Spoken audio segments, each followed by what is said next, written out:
A salary is the drug they give you when they want you to forget about your dreams. Welcome to the Corporate Dropout Podcast. I'm your host, Alacia Citro. If you're sick of the corporate hamster wheel and looking to feel inspired and empowered to live a high vibe life as your own boss, you're in the right place. Dare to drop out in 3, 2, 1. Are you a network marketer looking to step up your business, mindset, and habits in the next 90 days? Look no further than the 90-Day Habits Journal, a journal built by network marketers for network marketers. The 90-Day Habits is more than a journal. It's a 90-day blueprint to keep you in momentum, to keep you in activity, and to help you achieve the goals you set yourself in this business. At the end of the day, it's a habit builder to help you build the life you desire, doing what you love with who you love. And side note, I personally use this. It helped me rank up twice in 6 weeks in my new network marketing business. So it really works. Commit to your business today and get your hands on a 90-day habits journal, or better yet, get your team on board and watch your business grow. Use code CITRO, that's CITRO, for 15% off your order today. You'll be glad you did, and the link is in the show notes. Hello, friends. Today, I have the great pleasure of interviewing Terence Mcmahon. Terence is a TEDx speaker, the best-selling author of Superhero Self, and a viral TikTok and Instagram mentor. He is also the host of the Terence Mcmahon podcast and founder of the Recreate app. Terence, thank you so much for being here. Welcome to the show. Thanks for having me. So your tagline is Recreate Yourself, which is a play on that George Bernard Shaw quote that I love and heard over 10 years ago, that life isn't about finding yourself, it's about creating yourself, or in your case, recreating yourself. So I'm excited to get into your transformational story because it's quite inspiring. Thank you. Yeah, that kind of came on to me before I ever heard that quote, believe it or not. Oh, really? You got it from the collective, right? And in a download, perhaps. That's where I got it. Yeah, I'll explain it during the show. Love it. Well, so one of the things that struck me about you as I was reading through your bio and getting to know you better is that you did not finish college because you had a new wife and a baby on the way. And then you were pounding the pavement, doing door-to-door sales, and then worked your way up the corporate ladder. So before we get into your full transformational story, tell us what you were doing professionally before your life changed in 2016. Yeah, happy to. I left college. I was on a baseball scholarship, and I played baseball in New England. So in New England, you got to play baseball in the spring, and it snows, so the games get canceled, so you can't go to college. You pretty much play every day, so you got to take a light load. And my scholarship ran out, and I didn't have the credit, so I was going to finish kind of part-time while I was bartending, and ended up having an unexpected visitor in my son David. So I left college, and in 1990, there were no jobs. It was, banks were failing, a lot of financial issues around the clock. And I was looking to be, applied to be a bartender. I was a bartender, applied to be a police officer, a fireman, a correctional officer. And the only other job I applied for that I got was life insurance salesman, door to door. So I did that. I literally went from being a hero on the baseball diamond to being the butt of a joke, life insurance, door knocking. That's where it all started. That's my journey started in Lowell, Massachusetts, knocking on doors. And it progressed. It progressed into something I never intended for it to be, because I thought I'd just do it until my baby came, so I had benefits and I'd find a real job.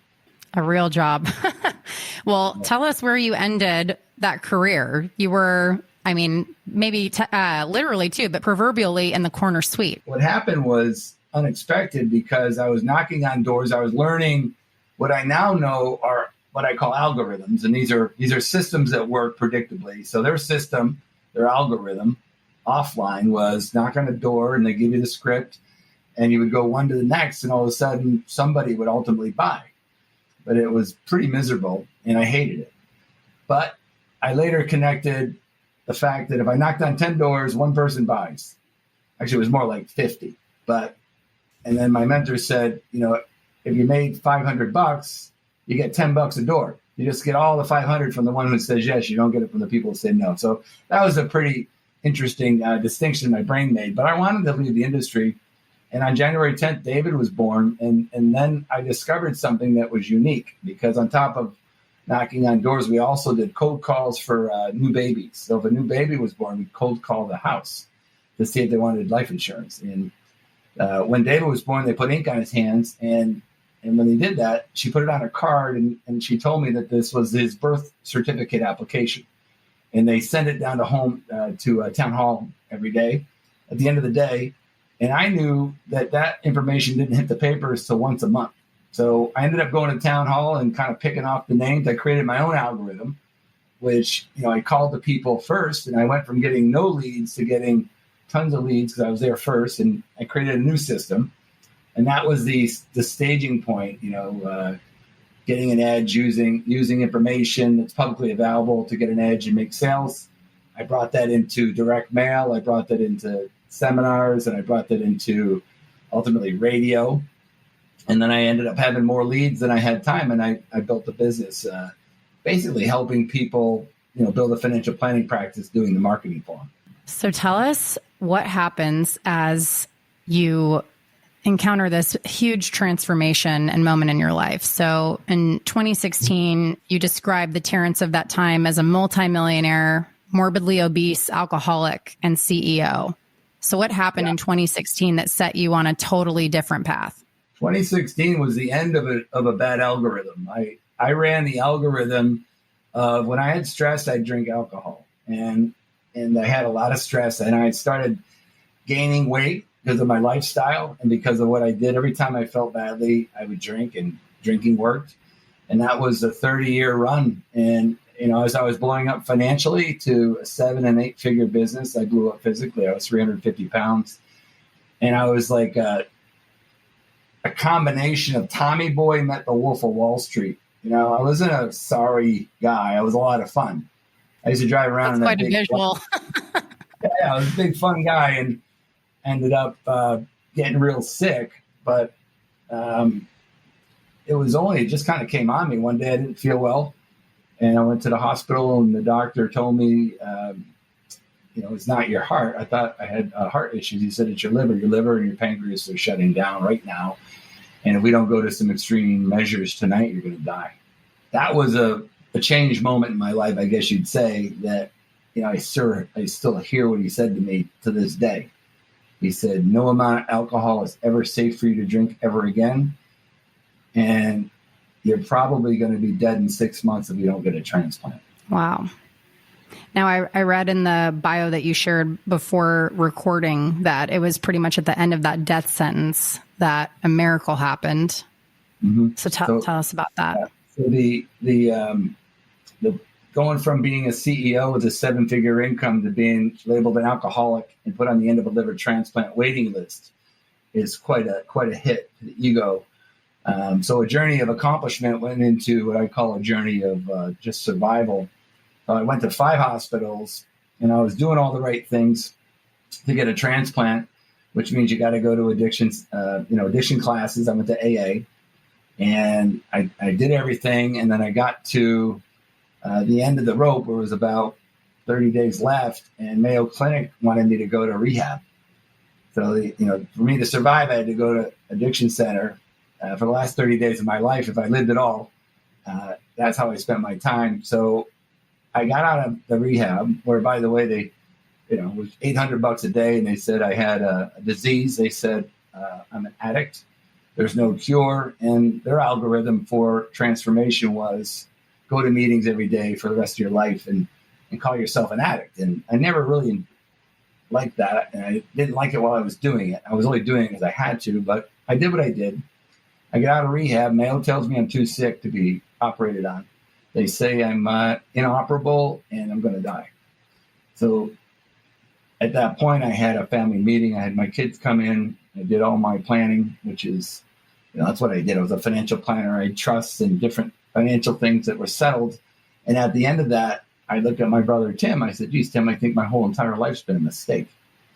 All I had were these documents and these policies, but the legacy I was going to leave behind was the memory of a guy who drank himself to death. And that sucked. So my kids went home. It was just me and my mother. I was down to the wire. And one night in Jacksonville, early January, the phone rang. It was Mayo Clinic, and a prisoner had died unexpectedly. And he was a IV drug user and an organ donor. So he died, and because it was a high risk organ, a lot of other people declined the organ, and ultimately I got it. Saved my life. Wow. Yeah. Oh my gosh. What is it like for anyone listening? I would expect it's the majority of folks that haven't had what I guess you'd say a near death experience. Like, what is that like? Do you look at every day like it is a gift? Do you still take certain things for granted? Like, what is that transformation like for those of us that haven't gone through it? I mean, when you're going through it, I was hurrying up to do things and say things that needed to be said because we weren't sure that we'd get that gift. And, there's a book out there by Bronnie Ware, who was a hospice nurse, and she wrote a book called The 5 Regrets of the Dying. And that's what they call deathbed literature. So you buy these books when you're dying. One guy gave me an Xbox. I imagine having 2 weeks left to live and you're playing John Madden football. It's like, I don't want to play football. I want to talk to people I need to talk to and say the words I need to say. But, Bronnie Ware talked about what these dying people said, and I felt all of them. I wish I took better care of myself. I wish I kept touch with my friends. I wish I didn't spend so much freaking time working. I wish I lived a more true life. I wish I was more the person I wanted to be, and then the monster that I became. So that was that's how you feel. And then, of course, in days were coming that my sons were going to wake up and I'd be dead. And that was a difficult thing to go through in my head, to know that the memory that I'd have, that they would have of me would be a bad one. Yeah. So you get lucky. And when you get lucky, you've got to make a better choice with your second chance. So absolutely. I want to ask you one more question on this before we move on. So obviously people can tell if you're obese, they can tell if you're successful. Did people know that you were an alcoholic, or was that something that only your family knew? Or maybe not even them? I don't think anybody knew. I don't even think I admitted it to myself. I could always handle alcohol and I could perform. I could do it. I could take it. I never missed work. I had given myself a reputation to live up to as the party guy that could answer the bell and perform, who didn't go to college. That was my stick. I'm not proud of any of those things anymore. I think, I do think you can make a great living and never go to college. That's a whole nother conversation, but it was like part of my brand, and I became the wrong way leader. I got my results through the devil instead of the right way. And so here we are. Trying to reinventing myself and recreating myself, I think, was what the original question was. And I think you need to have the context to understand what it was. The Japanese have a mending process for broken pottery they call Kitsugi. And Kitsugi literally means golden rejoining. So you may have seen this art. It's the broken bowl with the gold lines on it, and that's glue. So it holds the glue back together. The Japanese believe that your scars and your wounds and your fractures are very beautiful and they shouldn't be hidden. And I heard this conversation, in a video I saw. I said, wow, that's really interesting, because I don't want to paint over my past. I want to understand what I did and connect and teach. So this art of Kitsugi, when they put the gold back together and the bowls rejoined, it's worth more than the original unbroken art. So I thought about that with addiction and recovery, because people ask me a lot, am I in recovery? And I say, I've recovered. I don't want to be in recovery for my whole life. I don't agree with that philosophy. I don't disagree with how people get sober. I think that's a private matter, and I applaud anyone who's done it. It's hard to do. But I didn't want to identify as being an addict. I wanted to identify as being someone who made a transformation, so that when I do die and my kids think about who died, it's not going to be the guy that almost died in 2016. It's going to be the guy that died and come up off the canvas, built himself back up, put himself together. They're proud of me. I'm gone. I left the world a better place, and people learn from the shit I went through. Yeah. Oh, I love that. And I think it's so beautiful that you openly speak about it, because so many people don't. They want to hide all of that. But I love the concept of the Japanese art. That's so beautiful. So let me ask you something, then we'll move on. For the person listening who wants to change, but they're not in great enough pain to do so yet, what advice would you give them? If you want to change the fruit that comes off your tree, you need to change out the roots. You cannot be different without being different. Nothing changes if something doesn't change. Your pain, if it's a toxic behavior that the body keeps scoring, will always win. You can't trick it. Alcohol is really destructive in volume the way I was drinking it. And so are drugs, and so are toxic people, and so are toxic environments. So, one of the things I teach about reinventing yourself and the distinction between rehabilitation, which is what they made me do, go to rehab.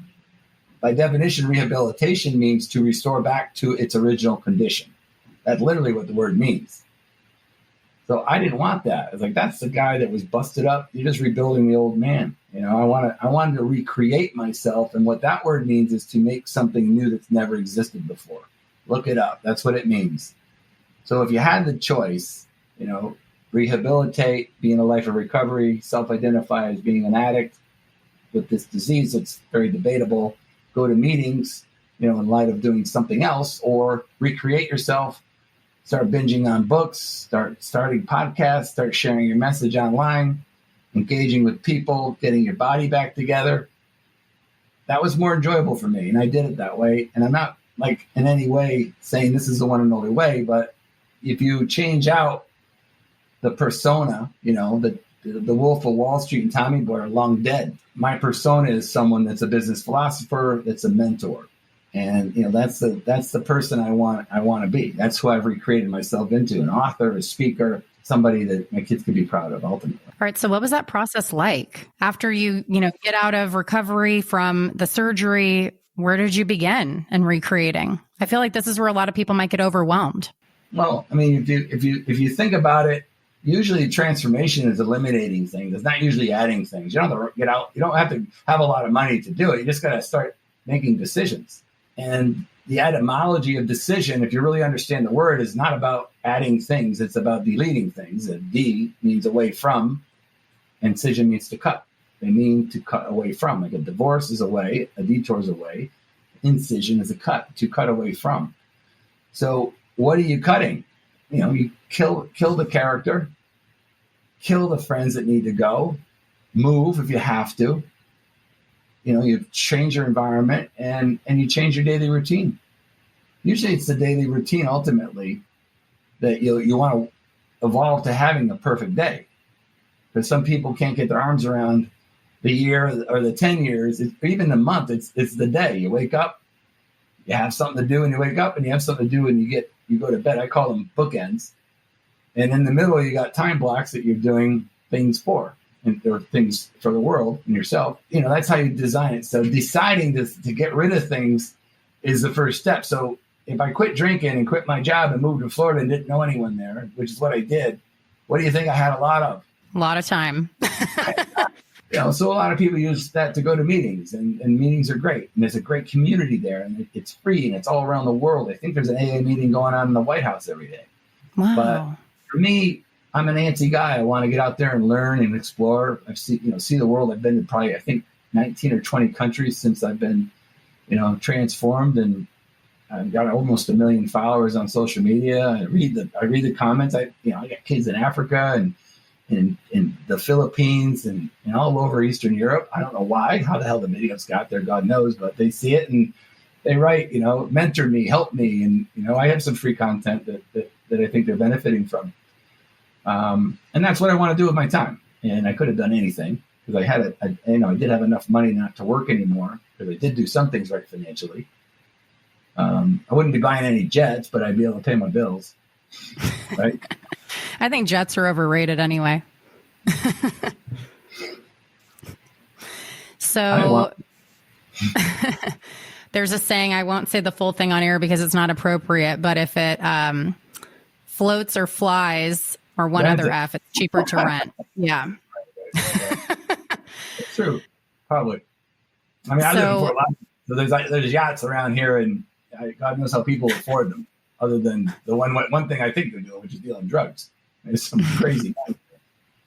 I know. I'm looking behind you on the video. I can see quite a few right out there. That's the murderer's row of celebrities right there. There's all the yachts, the who's who of yachts. And I'm only here because I like it's near a couple good airports, and we're going to Guatemala on Friday. So I now live and work from anywhere business and lifestyle, so I can teach people. But to close the loop on the recreating, once you delete, you have empty space, but you also have an empty narrative. You have a story that now needs to be invented. Yeah. And I call it the big domino, the change the world domino. These are the dominoes, which is what's your big domino? The guy I wanted to be wasn't my choice. It's just something that kind of built up over time. Like you can decide what that is and you can work towards it. So if you want to be a superhero or your version of superhero and you want to change the world, everybody has a change the world domino, and you can work backwards to the one thing you got to do, which is Gary Keller's book, The One Thing, today, that by doing it will advance you towards who you want to be. Super simple concept. And, I wanted to do the things I told you. Everything I wanted to do a TED Talk. I wanted to write books. I wanted to teach. I wanted to be lifestyle independent and free, location independent, and all that happened. And I'm not making the money I used to make before. I could, but I don't. Wealth is not money. It's abundance. So. And I feel like it's almost a reframe on what is wealth, right? It's not so much the dollars in the bank. It's, wealth and health and in love and in friendship and experience and all of those things that are actually fulfilling versus, the unfulfilling grind and corporate ladder climb potentially. Right. Yeah. I mean, rich is abundance. It's not money. And, so owning your own time is the biggest thing to me. Yes. Yeah, I couldn't agree more. Yeah. So if you could repeat, I love, by the way, how good you are with definitions. Repeat again the definition that you gave earlier of algorithm. And then I want to talk about how you recreate yourself using personalized algorithms, because this is something you talk about a lot. And it's a word that I think intimidates most people. Well, you can swap it out for recipe. It's the same thing. I mean, an algorithm is a set of steps that produce a predictable result, and in order. So someone went through the process of finding things that work. A Tesla was not invented. Elon Musk did not invent the car. He assembled the car with existing inventions, all algorithms, all systems that work put together, and so. There's algorithms for good things. There's algorithms for bad things. If I feel like crap, I'd have a drink. That was a bad algorithm. If I feel like crap, I'd go for a walk. Or I'd call my mother. Something like that's a good algorithm. So algorithms are just recipes. Baking a cake has has ingredients you got to do in order. If you mix up the order, the cake comes out badly. So life is just 100 different algorithms you're running every day. You run it from the moment you wake up. You go brush your teeth. You do your morning thing. You have coffee. You go sit on the couch and watch Good Morning America for 5 hours, or are you going for a walk and going to yoga? That's all choice. That's your recipe. If you're getting a bad life and bad results, you're populating your algorithm with bad activity. Decide which one's got to go and dump them. Yeah. And I love that definition of to decide. I had read that probably about a year ago now, and it really spoke to me. I mean, you literally decide to cut off and you burn the ships and you make different choices. When it's gone, you feel better. I just had a partner that left our business. He wasn't happy and he agonized over it. And then he came and he literally crying, telling us he's got to leave. He's unhappy. It's not the thing he wants to do. And I was like, don't cry, man. You're going to be, in 2 days, you're going to forget you did this. You're going to be so happy. You got rid of it. Pain is in the moment, and then it leaves. Yeah. Yep. So true. So I definitely get the impression that you have a solid morning routine, and it sounds like an evening routine too. You said the bookends. Tell us, what is your morning routine and what is your evening routine? My morning routine, I call a morning session. So it's a combination of some breathing, some meditation, and I write a mantra now. Almost every morning I write like a little something. I call them a morning mantra and journal. It takes me an hour, and I'm always trying to absorb something before the day starts. I try not to take calls before 10. and it just gets you on the right track. I just had my knee replaced, so I'm not doing a lot of walking and all that yet. My knee's not being very cooperative, but when it does, yoga is a big part of my morning routine. I love yoga. I met my fiance in yoga. God put her right next to me. I swear to you. Aww. Just like that, and it was wild. And she talked to me. I was nervous, but she figured it out. But we ended up being in the right place. So the morning, so you got whatever you do in the morning. It should include some meditation, some stillness, some reflection. There's lots of good things to do there. And then at the end of the night, you should get ready to go down. And you call it a digital sunset. A guy named Brian Johnson taught me that. Like, power down, shut it down, turn the phone off, talk, connect, maybe read something that's peaceful, and get that noise out of your brain from the news and from all the nastiness on the media and social media, and just shut her down. And in the middle, 3 time blocks: learn, earn, and return. So you think about, you got that's good. Morning block, morning bookend, evening bookend, learn, earn, and return. And I always nap. I always have a 20-minute nap. But not that I'm not interested. That's basically my day. No, I think that sounds great. All right. So let me ask you something too. I mean, you shared you have 1 million followers across the different social platforms, including about 250,000 on TikTok and Instagram, if I'm rounding. And you create a ton of content that is actually valuable, because I feel like a lot of people, I can be guilty of this too. A lot of the time it's quantity over quality. Right. So how do you manage like that level of content creation, keeping up with all of the comments, interactions, and still have a good balance and time for the other things that are important in life? I do a little bit of content ideas in the morning, but I like that. I think about things. I have Evernote in my phone. And when I see something or hear something or read something, I put a note with a reference. Today I did the 7-step to a story system. Most people tell stories very badly.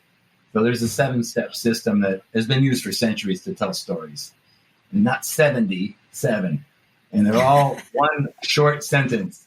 There once was a boy who was a farmer, always wanted to be a fighter pilot, And then one day, or each day he practiced. Then one day the stormtroopers killed his parents. And then he went on a journey, met Han Solo, Obi-Wan, and then he went to save the universe and got caught in a trash compactor, almost died, and learned how to use the Force and save the world. Like, that's the 7 steps in a real quick mind dump. So I just taught it on TikTok. It's free, and if you follow that system, you can tell a more interesting story. Because without conflict, I'm not on the show. Like, no one cares about people that just woke up and looked good and had a great life. And without conflict, there's nothing interesting. Totally. Yeah. Think of any good movie plot, any good story. There's always conflict, and the hero has to overcome. The teacher on TikTok blew me away the other day. I don't even know if I saved it, because I was kind of like in the middle of something.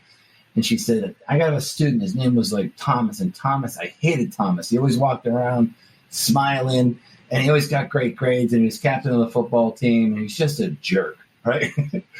I don't know why I hate this kid. And she had the kids do an exercise about one regret they had in life. And Thomas submitted a paper. He said, 10 years ago, my mother was dying in the hospital, and I couldn't see her. And my father said, we should go today. She's not doing well. And he says, I'm ready to go, but I'll go tomorrow. And then he came home and she was dead. And he said he smiles because he's tortured with what he did to his mother. And that, I was like, the kid was carrying around terror, but he was dealing with it as best he could. Yeah. Everyone's got something in their lives that it's awful. And I interviewed Alex Vaselli, who's Viktor Frankl's grandson. You know Viktor Frankl from Man's Search for Meaning? He was in Auschwitz. He was a psychologist before Auschwitz, and he built a technology called logotherapy, which was the reason people didn't kill themselves in Auschwitz. If they talked to Viktor Frankl, he would get them excited about how incredible it is that they're actually still surviving when all others have died. And the reason you're still suffering is you have a story to tell for the world. You got to tell people what's happened to us. And that mindset kept them alive. And they found meaning in suffering. And once you find meaning in suffering, it's no longer suffering. Yeah. So I love that book. It's one of my favorites. It's on my That gave me full body chills. Oh, you know what he said to me, and I had a couple of visitors followers get annoyed by it. He said his uncle said things in private, and he said this from a practitioner after the Auschwitz. He said, everyone has their own Auschwitz. Everyone carries something around with them, and it's their version of Auschwitz. And that was like the most profound thing I think I've ever heard in my life. Because everyone's got something, and everyone's wearing their mask. You know, what the Greeks call their persona, which is a mask by definition. Like, the mask isn't you. What's under the mask? Thomas was carrying around this burden of hell, you know, and regret and torturing himself every day. So everyone has that. You know, you bring to mind an event that I was at about a month ago where it was a women's empowerment event, and we all stood in a circle holding hands, and we'd go around, and one person would say a struggle or a limiting belief or a lie that they had believed for a long time, and anyone else who had ever felt that way stepped forward as well. And when someone said that, you know, there have been times when I thought it would just be easier if I wasn't here, I think the whole room walked forward. So maybe they weren't in an actual Auschwitz, but everyone has their thing that makes them feel like they can't go on. I mean, I've seen some pretty alarming statistics on kids now that's an option for kids, and nobody seems to be talking about it. Like, this is a big problem, and you got to be able to break the barrier and have a conversation about what's going on, what's causing it. And I don't think anyone's got their arms around it yet. Depression's a big thing, and you know that's why I think I had panic attacks and why I had the anxiety. And I didn't know what it was until I was drinking so much I had the shakes in the morning, and if I didn't drink, I'd be shaking all day during presentations. So I needed alcohol to take the shakes away, and that turned into obviously the meltdown on my organ. Yeah, kids have their version of that, whatever that is, their routine, their phone or their video games or their bullying or something that's just not bearable to them, and that becomes an option, and that's something the world needs to deal with immediately. Yeah, I agree. Yeah. I agree. And I can't help but wonder too if part of it is this modern world that we're in where like everyone's hiding behind screens. Like there's not as much human connection and interaction anymore. We've kind of lost sight of what's important in large part, until you get a wake up call like you had, and it's like, I'm lucky to be here today. Like I'm going to value the people in my life and these experiences. So I think as a society, we really need to start valuing all of that more. What are your thoughts on that? Well, I was yelling at my niece. We were on a vacation, and she's like, she came down with her three buddies from her sorority from the University of New Hampshire. So I had 4 sorority chicks in my house a couple weeks ago. And my buddies were like, "Oh, wow." I go, "No, it's my little niece. They're all in sweatpants." And, it wasn't that, but they're all on their phones. And I yell at her. I go, "Marina, you got your friends. Let's talk to each other." And she goes, "Uncle Terry, you're on the phone more than I am." And I said, "No, I'm not." And so she called me out, and I was on the phone like 8 hours that day. So that little stupid screen time. So I'm learning my own lessons too. They used to say, I used to have a restaurant. My buddy was like, "Do you eat at your own restaurant?" Like, there's times you lose your way. I'm not perfect. And then I try to connect with these principles. These are principles to follow. When you drift away, you got to reset. So I just started sharing content again. I took a whole year off. You asked me about that. I had a team for a year. I had a producer and a team that wrote, and I had editors, and it was a small team, but we produced a lot of content. So I just 2 weeks ago, if you notice, I'm putting in new content. I took a year off, and the world didn't stop turning. I built a little business. I built out a business, and I travel a lot, fell in love. So that was a good use of a year. Don't know how many I got would say left. so. When you're walking around life with a spare tire, that's kind of the way I look at my life. I have an organ that is a delicate addition to my life, and I have to treat my body right. And it's, these things aren't guaranteed. So, I look at things like years at a time and say, well, what I did last year was very, very, very useful. Really too, if you think about it in that way, anyone, even if they're in perfect health, who's to say you walk out of your house and you don't get, hit by a bus, right? Like you have to treat every day like that. And I think if we all did that, we'd have a lot happier lives. I'm certainly guilty of taking time for granted at more times than I'd like to count. So this has been a rejuvenating conversation for that reason, if nothing else. I mean, that's the, what does Confucius say? The two most important days are when the life they live, and then they find out that they only have one life to live and they start living the second life. I don't know. Yeah. I got that. If you had a producer, they'd look it right up for us. So tell us about the Recreate app that you created. So you basically describe this as a pocket mentor, and it has a ton of resources that sound incredible for anyone that is a lifelong learner or wants to level up. Tell us a bit more about it. Well, life isn't about reading. I was reading a lot of books, and I found out there's about 40 books that you need to read. There's really about 4. But I read the books, and I did a show every week, and I extracted the notes, the big ideas, and then they're in my app. I put the video and the resource in the app. And then I have one, what I call daily dominoes. I think I got 60 of those, and I'm going to start adding more. And it's just a place I dump all my content. And, it's something you can get for, a case of beer a year, cheap. And, you get access to the community. I'm going to expand on the app. I really looked at last year as a way to think about, who I want to work for, as a professionally. And the one thing that I kept coming up with, and it's my new brand, and you'll see it, is the work from anywhere life is probably number one. The fact that I almost was dead, I think people almost forgot that. So how did I lose so much weight went away because I lost over 120 pounds. What was it like to be almost dead? And then now people see me in, Mexico, Costa Rica, Panama, I'll be in Guatemala next week. And I'm not missing a beat with business because I've set my life up where I could leave, location independence. And I'm contributing to the world. I'm doing good things.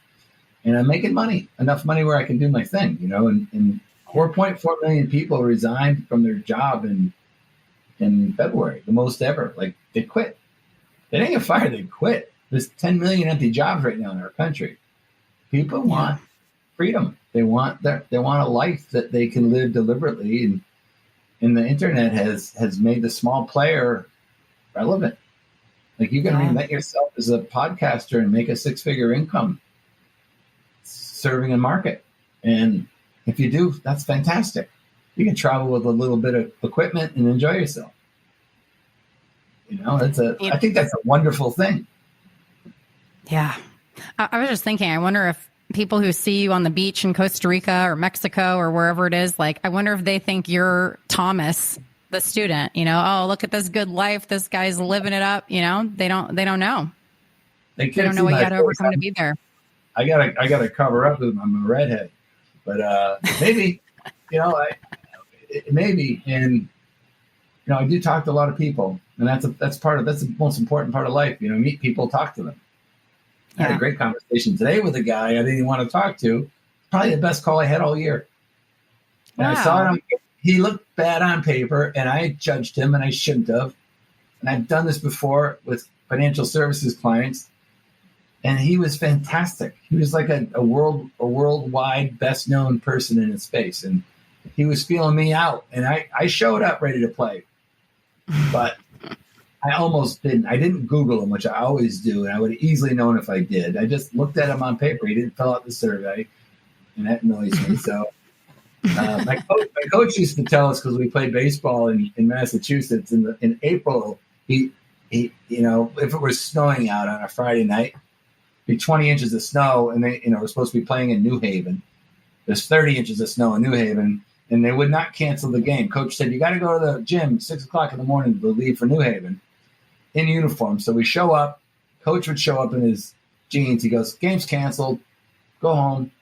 And he turned around and he goes, hey, boys, sometimes you win, sometimes you lose, sometimes it rains, and sometimes it snows, but you got to dress for them all. And he's teaching us a lesson.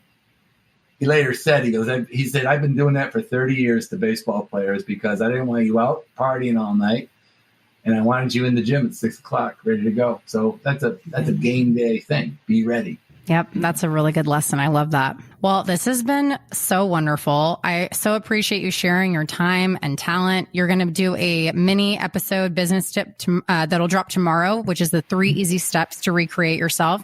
Until then, where can people find, connect, and work with you? Oh, you can get me at terrancemcmahon.com. Connect any of my social media there. You can on TikTok and Instagram, it's Terence Mcmahon.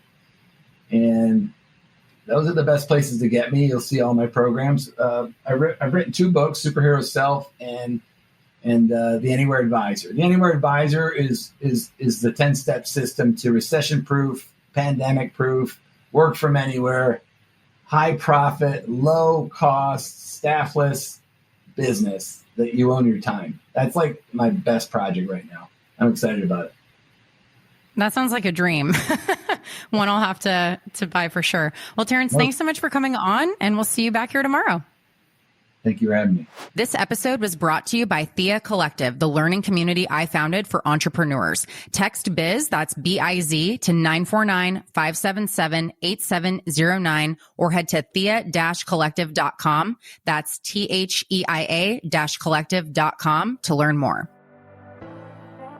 Thanks for listening to the show. If you enjoyed today's episode, please help me get the word out about the corporate dropout by screenshotting and sharing this on social. I would appreciate it so much if you would subscribe and leave a 5-star rating and review as well.